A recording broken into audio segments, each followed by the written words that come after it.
वंदे मातरम। दोस्तों, वाक्षी के समृद्ध भारत विजन के अंतर्गत मैं वरुण कुमार आपका हार्दिक अभिनंदन करता हूं। आज जिस टॉपिक पे हम बनाने वाले हैं वीडियो, वो है ऑटिज्म।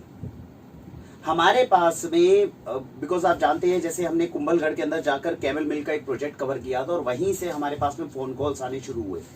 बहुत सारे अभिभावक, बहुत सारे माता पिता थे जो बच्चों को लेकर चिंतित थे और वहीं से हमें पता चला कि ऑटिज्म जो एक प्रॉब्लम है, जिसको हम एक प्रॉब्लम मान रहे हैं, जिसको हम एक विकार मान रहे हैं, डिसऑर्डर मान रहे हैं, कई लोग इसको बीमारी भी बोलते हैं, वो कितनी गंभीर समस्या है और उसका समाधान अगर हम कॉमन सेंस से करने की कोशिश करेंगे तो उसका क्या समाधान हो सकता है।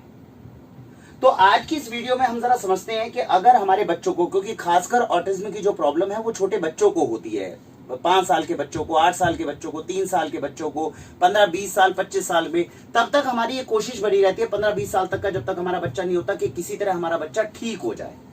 तो पहले हम समझते हैं कि ऑटिज्म के अंदर क्या प्रॉब्लम है और अगर हम चाह रहे हैं कि इस विकार को हम दूर कर दें, इस डिसऑर्डर को हम दूर कर दें, तो क्या क्या विकल्प हैं।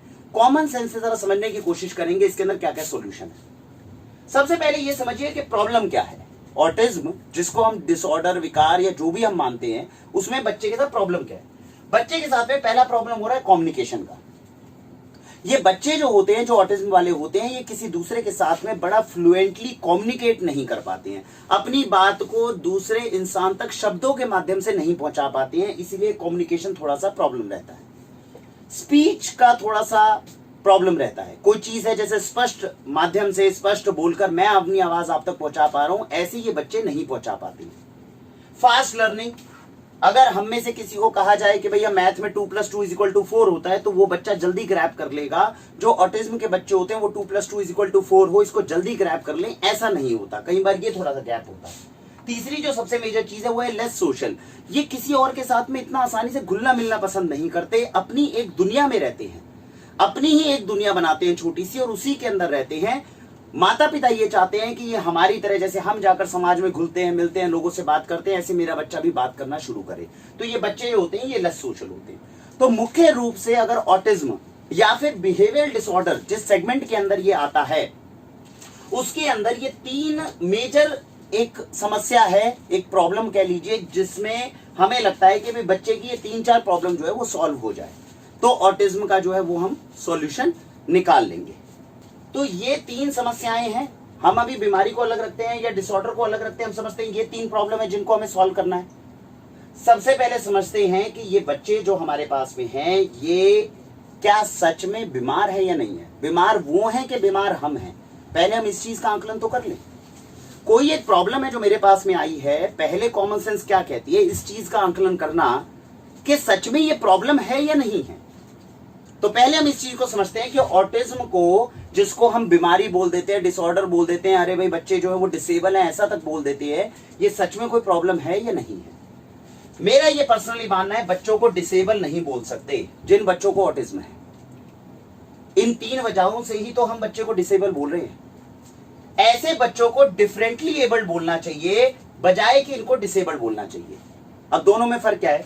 डिसेबल्ड वो बच्चे होते हैं जो कोई काम ना कर पाए, डिफरेंटली एबल्ड वो लोग होते हैं जो काम हम चाहते हैं हो सकता है वो ना कर सके, लेकिन वो कुछ ऐसा काम कर सकते हैं जो हो सकता है हम ना कर सके।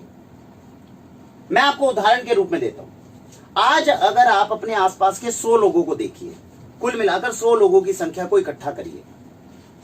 अब ये 100 लोगों के अंदर कितने ऐसे लोग हैं जो डिफरेंट टाइप ऑफ क्राइम करते हैं, गलत काम करते हैं।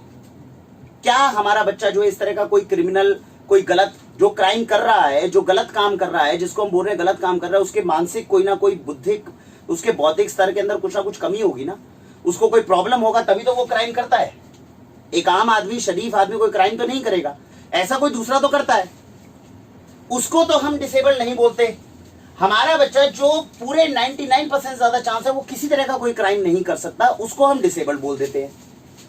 कितने ऐसे लोग हैं जो दूसरों को धोखा देते हैं, गलत काम करते हैं, लेकिन हमारा बच्चा जो वो नहीं कर सकता, हम उसको डिसेबल्ड बोल देते हैं। जबकि उन लोगों को डिसेबल्ड बोलना चाहिए जो गलत काम कर रहा है, उसके कहीं ना कहीं बौद्धिक या मानसिक स्थिति सही नहीं है, तभी तो वो गलत काम कर रहा है। कितनी ऐसी चीजें हैं। आज भी आप देखिए कि हमारे परिवारों के अंदर अगर मेट्रोपॉलिटन सिटी में चले जाएं, माँ बाप अपने बच्चों को पालते हैं, पोसते हैं, बड़ा करते हैं, और वो वही बच्चे जो हैं वो अपने माता पिता को बड़े होकर वृद्धाश्रम में छोड़ आते हैं। क्या उनका बौद्धिक स्तर जो है वो ठीक है? क्या उनकी मानसिक स्थिति ठीक है? नहीं है। उनको हम डिसेबल्ड नहीं बोलते हैं, हम इन बच्चों को डिसेबल्ड बोलते हैं। आज जिस बच्चे का हम पालन पोषण कर रहे हैं, जिसको ऑटिज्म है, क्या कल को वो इतना क्षमतावान हो जाएगा कि आपको वृद्धाश्रम में छोड़कर आएगा? नहीं होगा। इस वक्त 70% से ज्यादा लोग जो नॉर्मल पॉपुलेशन में, वो स्ट्रेस से जो है पीड़ित है। किसी ना किसी तरह की स्ट्रेस की उनको बीमारी है, जिसकी वजह से असंख्य बीमारियां हमारे शरीर के अंदर है। हमारे बच्चे को स्ट्रेस नहीं हो सकता, उसको परेशानी नहीं हो सकती, ना वो खुद को परेशान कर सकता है, ना किसी दूसरे को परेशान कर सकता है। उसकी एबिलिटी नहीं है, ऊपर वाले ने उसको ऐसा क्रिएट नहीं किया कि किसी और को दुखी करे। ये सारे गुण, ये दुर्गुण अगर मेरे बच्चे के अंदर नहीं है, जाहिर सी बात है जो दुर्गुण मेरे बच्चे के अंदर नहीं होंगे, जब हमारे अंदर बहुत सारे दुर्गुण नहीं होते तभी तो हम गुणी बनते हैं। हमारे बच्चे के अंदर दूसरों के मुकाबले ये सारे दुर्गुण नहीं है, यानी कि बच्चा जो है वो हमारा गुणी है। अब ऐसे बच्चे को तो हम बोल देते हैं डिसेबल्ड, जबकि ये जितने लोग मैंने आपको बताए, समाज में इनकी आवश्यकता नहीं है। ये जितने लोगों की मैंने अभी बात करी है, ये किसी ना किसी तरह से मानसिक तौर पे, बौद्धिक तौर पे डिसेबल्ड है। बहुत सारे काम है जो ये नहीं कर पा रहे अपनी इन आदतों की वजह से, लेकिन उनको हम डिसेबल्ड नहीं बोलते। अगर हमारे बच्चे में ये 3 प्रॉब्लम आ जाती है तो हम उसको डिसेबल्ड बोल देते हैं। तो क्या ये परिभाषा सही है किसी बच्चे को डिसेबल्ड करार करने के लिए? पहले तो ये समझना है कि सच में हम जिस चीज को डिसऑर्डर मान रहे हैं, क्या डिसऑर्डर आपके अंदर हीन भावना तब आएगी जब आपको ये लगेगा कि ऊपर वाले ने मेरे बच्चे के साथ में कुछ गलत किया, दूसरे के साथ में नहीं किया। दूसरे बच्चे के अंदर ये सारे दुर्गुण दिए रखे हैं, इन दुर्गुणों में से कोई ना कोई दुर्गुण होगा। मेरे बच्चे के अंदर एक छोटी सी कमी है, तो क्या मेरा बच्चा दूसरों से इंफीरियर हो गया? नहीं हो गया। तो सबसे पहले तो अपने मन में से ये हीन भावना को निकालना बहुत जरूरी है कि हमारे बच्चे को अगर ऑटिज्म है तो हमारा बच्चा दूसरों से कम है, नहीं। बाकियों के जीवन के अंदर बहुत सारी दूसरी दिक्कतें होती है, दूसरी प्रॉब्लम होते हैं, दूसरे दुर्गुण होते हैं, जिनके मैंने नाम लिए। हमारे बच्चे में ये दुर्गुण नहीं है। उसके अंदर कुछ गुण हैं जो समय के साथ में, अभी हमें नहीं पता, जो आने वाले समय के साथ में निकल कर आएंगे। अब दुर्गुण तो नहीं है, ये तो पता चल गया। उसके अंदर क्या गुण है, वो कैसे निकल कर आएंगे, ये कैसे हम कह सकते हैं उसके अंदर बहुत सारे गुण होंगे जो निकल कर आएंगे? एग्जाम्पल देता हूं, इतिहास को देखना चाहिए और उससे भविष्य का निर्माण करना चाहिए। आपको सर्च करना चाहिए। एक ऐसी अंग्रेजी लेडी थी जिनका नाम था हेलेन केलर। इनके साथ में जानते हैं समस्या क्या थी? इनके साथ में समस्या ये थी कि ये देख भी नहीं सकती थी और सुन भी नहीं सकती थी। अब सोचिए हमारे घर में एक ऐसा बच्चा बच्चा आ जाए जो देख भी नहीं सकता और सुन भी नहीं सकता। बताइए आप उससे कम्युनिकेशन करेंगे कैसे? लिखकर कुछ नहीं कर सकते क्योंकि जो आप लिखेंगे वो देख नहीं सकता। बोलकर नहीं कर सकते क्योंकि जो आप बोल रहे हो वो सुन नहीं सकता। अब मुझे ये बता दीजिए, आपकी नजर में जो लोग ऑटिज्म को बीमारी, डिसऑर्डर, डिसेबिलिटी, फलाना ढिमका बहुत कुछ बोलते हैं, वो बता दो ये बच्ची जीवन में क्या कर सकती है जो ना देख सकती है ना सुन सकती है? आपके हिसाब से वो बच्चा हो गया डिसेबल। पहली बार में अगर हम इस परिभाषा पे जाए तो इस हिसाब से ये बच्चा भी डिसेबल्ड हो गया। इतिहास ये कहता है कि हेलेन केलर नामक जो ये लेडी थी, इसने 42 से ज्यादा बुक्स को पब्लिश किया जिनको उन लोगों ने पढ़ा जो इसको डिसेबल बोलते थे। ये लेडी एक बहुत बड़ी सोशलिस्ट बनी, सोशल एक्टिविटीज के अंदर गई, विमेन राइट के लिए इन्होंने बहुत बड़ी मुहिम चलाई और ये लेडी को प्रेसिडेंशियल अवार्ड तक नवाजा गया। जो किसी आम आदमी को, जो इन बच्चों को डिसेबल बोलते हैं, उन लोगों को इतनी आसानी से ये सारी चीजें नहीं मिलती जितनी हेलेन केलर को मिली। और इनके नाम के ऊपर एक डॉक्यूमेंट्री तक बनाई गई जिसका नाम था मिरेकल वर्कर। तो सबसे पहले जो ऑटिज्म के बच्चों के माँ बाप हैं, मैं उनको ये चीज ये बताना चाहता हूं कि पहली बात, अपने बच्चों को डिसेबल मानना बंद करिए।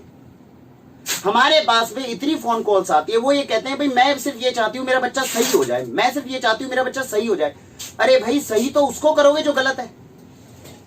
आपका बच्चा दूसरों से अलग है और आप चाह रहे हो कि भाई आप, दुनिया में गधे पैदा हुए हैं।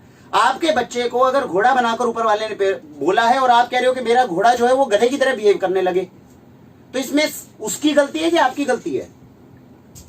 आपके बच्चे में क्षमताएं दूसरों से अलग है। जो उसके अंदर क्षमताएं हैं हमें उनको विकसित करना है, जो उसके अंदर क्षमताएं हैं। हमें दूसरों की तरह से हमारा बच्चा बिहेव करने लगे, इसके लिए जरूरी नहीं है कि वो चीज होनी जरूरी है। स्टीफन हॉकिंग इतना बड़ा नाम है, अगर हम डिफरेंटली एबल्ड लोगों की बात करते हैं सेलिब्रिटीज में, वो दूसरों की तरह ना चल सकते थे, ना बोल सकते थे, ना बिहेव कर सकते थे, लेकिन जितना अच्छा वो सोच लेते थे दुनिया के बड़े बड़े साइंटिस्ट नहीं सोच पाते थे। उनकी कुछ क्षमताएं थी, उनके माता पिता ने ये नहीं सोचा कि हमारा बच्चा डिसेबल हो गया है, ये कुछ नहीं कर सकता। जो उसके अंदर क्षमताएं थी उनको बढ़ाने की हमें कोशिश करनी है, ताकि वो कर सके जो आम इंसान नहीं कर सका। तो इसीलिए अपने बच्चों को आम इंसान से कम आंकना बंद करिए। आपके बच्चे खास हैं, इस चीज को समझने की कोशिश करिए। दूसरा एक और उदाहरण देता हूं, इससे आप समझेंगे।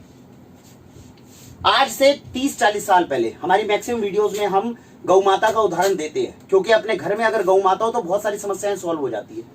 अब इस लॉजिक को समझिए। आपके परिवार में आज से 40 साल पहले 5-6 लोग जो थे पूरे परिवार के सदस्य थे, सब उसी तरह देखते थे, सब उसी तरह बोलते थे, सब उसी तरह खाते थे, पीते थे। ये 6 लोग मिलकर नीचे जाते थे और गौ माता को, गाय जो कि एक प्राणी है, पशु है, उसको माता का सम्मान देते थे। क्या ये गाय जो थी कम्युनिकेट करती थी उनकी तरह? जैसे वो बात करते थे वैसे वो बात करती थी? नहीं। क्या जब ये बच्चे मैथ पढ़ने लग रहे हैं वो भी तेजी से मैथ पकड़ सकती थी? नहीं। क्या ये भी उतने अच्छे तरीके से सोशली इंटरेक्ट करती थी जैसे वो बच्चे करते थे? नहीं। लेकिन फिर भी वो बच्चे जो थे वो गाय को अपनी माता मानते थे, क्योंकि बहुत सारे ऐसे काम थे जो गाय कर पा रही थी और वो बच्चे नहीं कर पा रहे थे। अगर घर का कोई सदस्य कल को आके ये बोलने लग जाए कि गाय जो है मेरे बच्चों की तरह बिहेव करे, तो इसमें बेवकूफी उस इंसान की है कि उस गाय की है। बच्चे बीमार नहीं हैं, जो इनसे एक्सपेक्टेशन गलत लगा रहे हैं वो लोग बीमार हैं। करेक्शन उनको करनी चाहिए, उन बच्चों के अंदर करने की कोशिश नहीं करनी चाहिए। और अगर आप ये बात समझ जाएं तो आपकी सबसे बड़ी समस्या का समाधान होगा।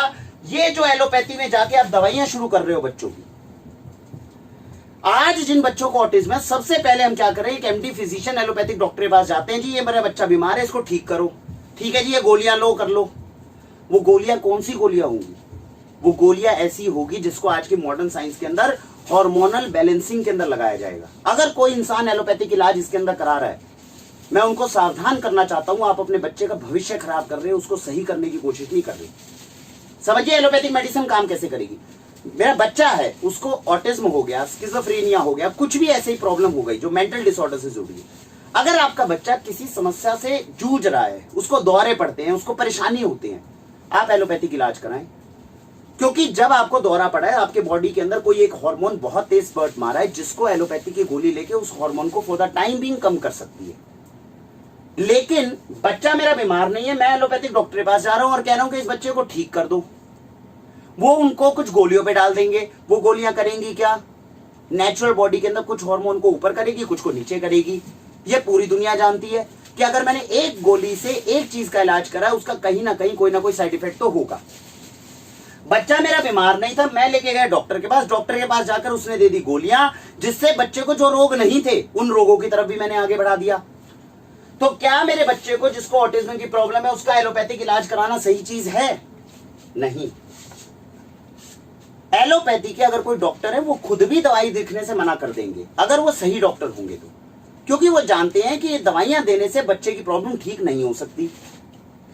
अब आते हैं दूसरे विकल्प पे। अगर ऐसे बच्चे को हमें ठीक करना है तो क्या ऑक्यूपेशनल थेरेपिस्ट होते हैं, उनके साथ खेलते हैं, कूदते हैं, उनको अलग अलग चीजें जो हैं वो दिखाते हैं कि देखो बेटा ये कार्ड्स हैं, इसमें ये क्या होता है, 3 है, ये 4 है, ये 5 है। ये चीज कारगर काम करती है, लेकिन प्रोवाइडेड इससे बच्चे को स्ट्रेस क्रिएट ना हो, बच्चे को खेलने के अंदर लगाना है।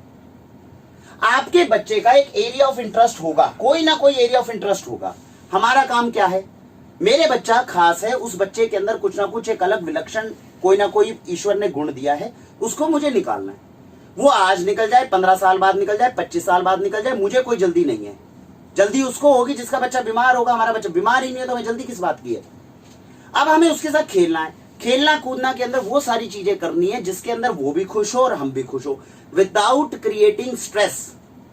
आप ऑक्यूपेशनल थेरेपिस्ट को बुलाएं, उसके साथ खुद बच्चे को इन्वॉल्व करें। घर के आसपास केवल वो लोग होने चाहिए जो उस बच्चे के सच्चे हितैषी हों।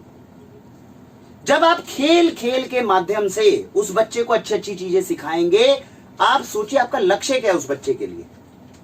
मैंने आपको हेलेन केलर की कहानी सुनाई। मेरा बच्चा अगर कल को इतना विलक्षण हो जाए तो अच्छी बात है, नहीं हो जाए तब भी कोई दिक्कत नहीं है।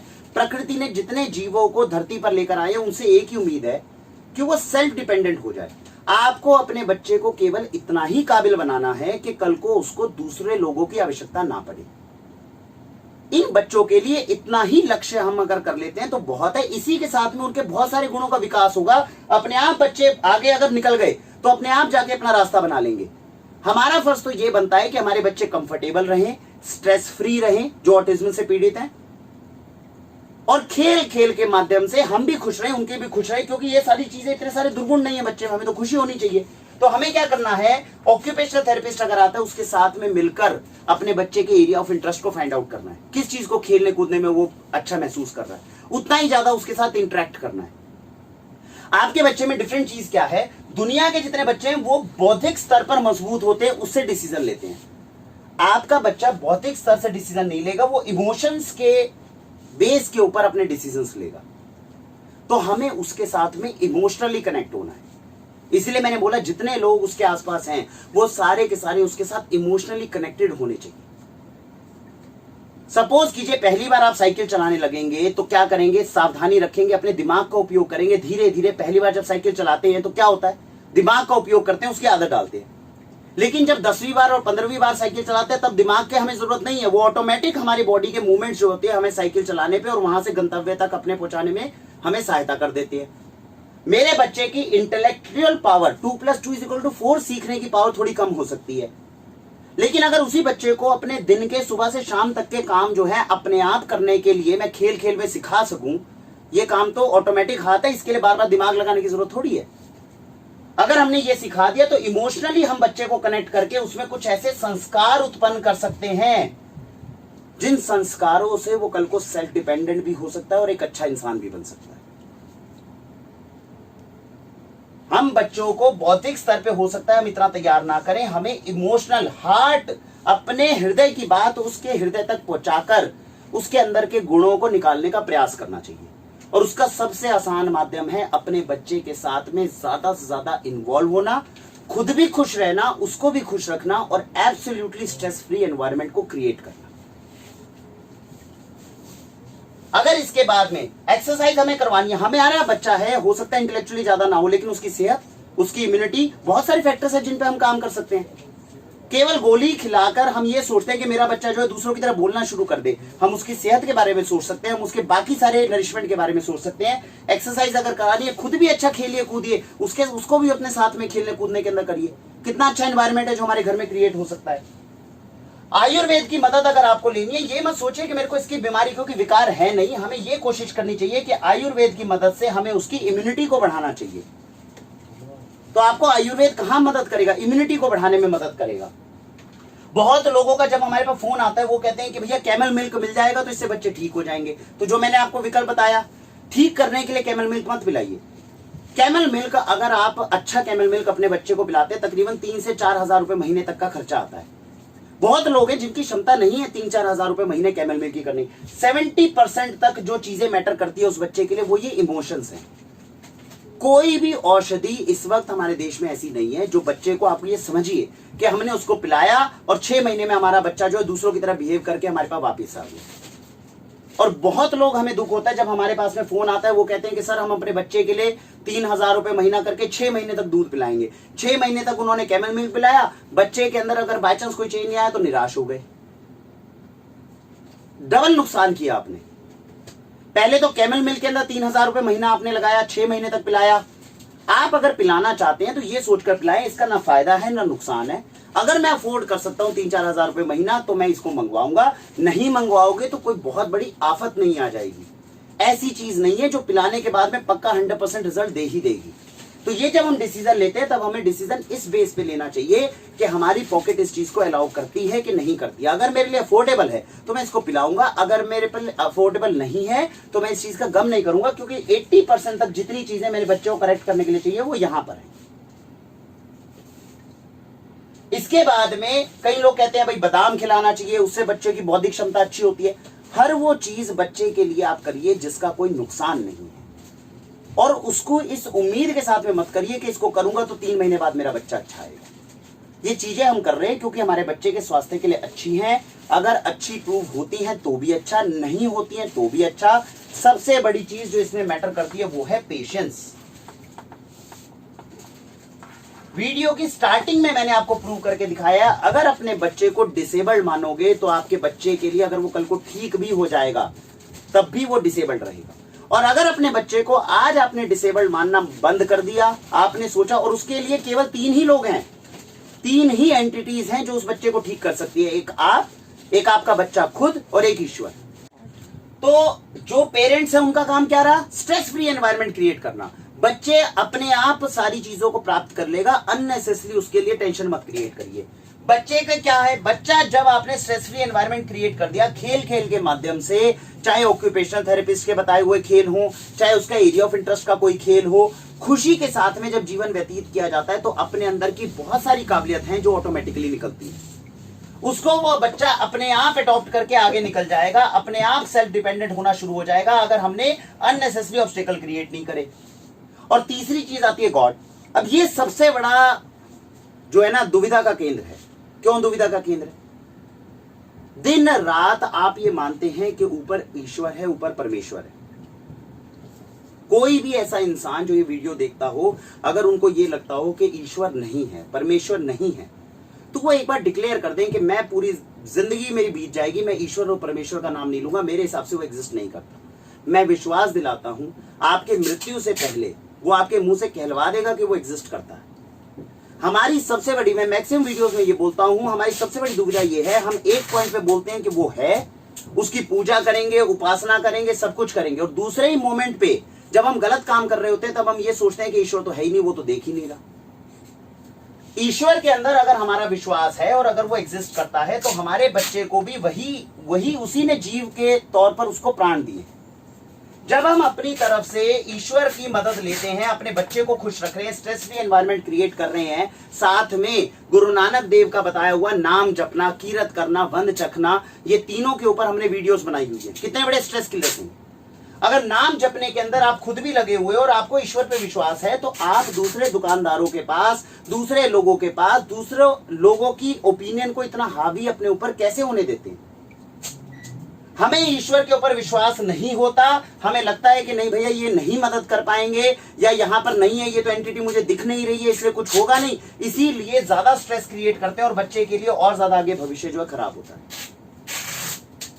इतने बड़े बड़े उदाहरण हमारे पास है, मैं अलग से इसके ऊपर वीडियोस बनाऊंगा जिसके अंदर ये सबसे बड़ा डिलेमा है हमारा। अगर आपको विश्वास है तो ईश्वर को जिस रूप में भी आप मानते हैं, आप उसका नाम जपना शुरू करिए। जब आप वो किसी तरीके से कर्म कांड के माध्यम से, पूजा पाठ के माध्यम से करेंगे, आपका बच्चा भी इमोशनली कनेक्ट होगा, और जब इमोशनली कनेक्ट होगा तो एक अच्छा संस्कार उसके अंदर उत्पन्न होगा। इंटेलेक्चुअली मेरा बच्चा जो है ज्यादा ग्रो नहीं कर सकता, लेकिन जब इमोशनली एक संस्कार हम अच्छा उत्पन्न कर देंगे बच्चे के अंदर, नाम जपना उसको सिखा देंगे, सीख लेगा वो, तो ऑटोमेटिकली रास्ते अपने निकलते जाएंगे और वो बच्चा अपने आप आगे बढ़ता जाएगा। तो मेरा आपसे अनुरोध है कि ऑटिज्म के अंदर, बाजारों के अंदर लोगों की ओपिनियन को तवज्जो देना या उसको ढूंढना कम करें। आपके घर के अंदर ये तीनों एंटिटीज अवेलेबल हैं जो उस बच्चे के लिए सॉल्यूशन निकालेंगी, उसके ऊपर ज्यादा विश्वास करें। आपको जो सॉल्यूशन चाहिए ऑटिज्म के अंदर वो ज्यादा बेहतर यहां से निकलेगा। उदाहरण मैंने आपको दिया है, आपके किए गए एफर्ट्स, आपके बच्चे के किए गए एफर्ट्स और ऊपर ईश्वर की गई मदद, ये ज्यादा अच्छी मदद करेगी आपके बच्चे को ऑटिज्म से बाहर निकालने में, रादर देन कि हम अलग अलग दुकानों से उत्पादों को खरीदने की कोशिश करें। ऑटिज्म का सॉल्यूशन यहां पर ज्यादा अच्छा है। तो फाइनली हमें अब क्या क्या करना चाहिए? एलोपैथी के अंदर हमें नहीं लगता कि कोई बहुत बड़ा हमें सॉल्यूशन मिलेगा, इसलिए अगर जिन लोगों को लगता है कि बच्चे ऑटिज्म से गुजर रहे हैं और उनको एलोपैथिक दवाइयां खिला रहे हैं, ऐसा मत करिए। एलोपैथिक दवाइयां, अगर कोई डॉक्टर आपको बोल रहा है कि एलोपैथिक दवाइयां खिलाने से बच्चा ठीक हो जाएगा, नहीं, इसके साइड इफेक्ट्स भी हो सकते हैं, नुकसान ज्यादा करेगा। एलोपैथिक दवाइयां केवल तब खिलाइए जब आपके बच्चों को किसी तरह के अटैक्स होते हों, आपको लगता है कि कोई दौरा पड़ता है, कोई बच्चा मेरा एकदम बेहोश हो जाता है, कोई दिक्कत आती है, उस समय पे SOS कैटेगरीज के अंदर दवाइयों का इस्तेमाल करना चाहिए जिससे उस पर्टिकुलर कंडीशन को हम ठीक कर सके। परमानेंट इलाज एलोपैथी में मिलना थोड़ा मुश्किल है। होम्योपैथी में अगर आपके आसपास कोई एक बहुत अच्छा डॉक्टर है, क्योंकि होम्योपैथी के साइड इफेक्ट्स बहुत ज्यादा नहीं होते, आप ट्राई करना चाहते हैं आप ट्राई कर सकते हैं, लेकिन इस उम्मीद के साथ में नहीं कि इसको खिलाने से मेरा बच्चा ठीक हो जाएगा, सिर्फ इस उम्मीद के साथ में कि इसके अंदर साइड इफेक्ट नहीं है तो कोई नुकसान बहुत ज्यादा नहीं होगा, खिलाना चाहते हैं हम खिला सकते हैं। आयुर्वेद का यूज करिए बच्चे की इम्यूनिटी को बढ़ाने के लिए, बच्चे की शारीरिक क्षमताओं को और स्वास्थ्य को अच्छा इंप्रूव करने के लिए। ये नहीं कि इसको खिलाएंगे तो हम बच्चे के विकारों को दूर करेंगे। कैमल मिल्क हमें तब यूज करना है जब हमारी अफोर्डेबिलिटी अच्छी हो। अगर हमें लगता है कि हम लंबे समय तक कैमल मिल्क खिला सकते हैं, जिसमें तकरीबन 3 से 4 हजार रुपए महीने तक का खर्चा आता है, अगर हम आसानी से अफोर्ड कर सकते हैं तो हमें करना चाहिए, नहीं तो घबराने की कोई बात नहीं है। ऐसा कुछ नहीं है कि कैमल मिल्क पिलाएंगे तभी मेरा बच्चा ठीक होगा, नहीं तो नहीं होगा। वाक्शी न्यूट्रिशनल पाउडर कैसे बनता है, वाक्शी न्यूट्रिशनल मिल्क कैसे बनता है? ड्राई फ्रूट्स को रात को भिगो सकते हैं, सुबह उठ के इसका शेक बना सकते हैं और ये शेक जो है बच्चों को पिला सकते हैं। इससे बच्चे की शारीरिक क्षमताएं बढ़ेंगी। बच्चों को एक्सरसाइज अगर करानी है तो केवल एक्सरसाइज कराएंगे, बच्चे नहीं मानेंगे तो खेल खेल के अंदर सारा दिन उसके साथ खेलने कूदने के साथ में धीरे धीरे खेल खेल के अंदर वो अलग अलग खेल खेलने लगेगा, जिससे बौद्धिक क्षमताएं भी बढ़ेंगी, शारीरिक क्षमताएं भी बढ़ेंगी। तो इस तरीके से हमें काम करना है, संस्कारों को उत्पन्न करने का काम करना है। समझना है कि इंटेलेक्चुअल एबिलिटी बच्चे में ज्यादा ना हो, लेकिन इमोशनली बच्चे के अंदर उससे बार बार अगर एक ही काम आप करवाएंगे तो संस्कार उत्पन्न होगा। बार बार जो काम हमें बच्चे से करवाना चाहिए वो होता है नाम जपना। जितना ज्यादा हम खुद जपेंगे, उसको सिखाएंगे, उतना ऑटोमेटिक रास्ते जो है वो खुलने की उम्मीद है, बच्चे के रास्ते खुल सकते हैं। और वो सारे खेल खेलना जिस एरिया के अंदर मेरे बच्चे का इंटरेस्ट है, कोई भी खेल जिसमें उसको खुशी महसूस हो रही है उसके साथ खेलिए। आसपास उन लोगों को, उसके आसपास उन लोगों को रखिए जो उस बच्चे के सच्चे हितैषी हों। इमोशनली बच्चे के साथ में ज्यादा कनेक्ट होइए, यहीं से वो सारी अपॉर्चुनिटीज निकलेंगी जिसमें बच्चा जो है कल को कुछ अच्छा करके दिखा सकता है। तो अननेसेसरी हमें अलग अलग जगहों पे जाकर इस चीजों के सॉल्यूशन ढूंढने की बजाय मुझे लगता है अगर इन सारी चीजों को फॉलो किया जाए तो बच्चे के लिए हम ज्यादा अच्छी मदद कर सकते हैं, रादर देन हम कोई और दवाइयों की तरफ जाकर या कोई खाद्य पदार्थों को लेकर हम सोचे कि मेरा बच्चा ठीक हो जाए। ठीक होने की जरूरत नहीं है, क्योंकि बच्चा पहले ही ठीक है, वो पहले ही अलग है। केवल उसकी क्षमताएं जो ईश्वर ने उनको अलग अलग गुण दिए हैं उनको इस तरह से विकसित करना है कि हमारा बच्चा बस सेल्फ डिपेंडेंट हो जाए, किसी और की मदद के बिना अपने सारे काम करने लग जाए। अगर इतना कर देता है तो बच्चे ने एक बहुत बढ़िया अचीवमेंट जो है अपने जीवन में ऑलरेडी प्राप्त कर ली है। अननेसेसरी ज्यादा एक्सपेक्टेशन रखकर खुद और बच्चे को स्ट्रेस में ना डालें। आप सभी अपने जीवन में जैविक पद्धति अपनाएं, अच्छा स्वास्थ्य पाएं। Go organic, go healthy with वाक्षी। वंदे मातरम।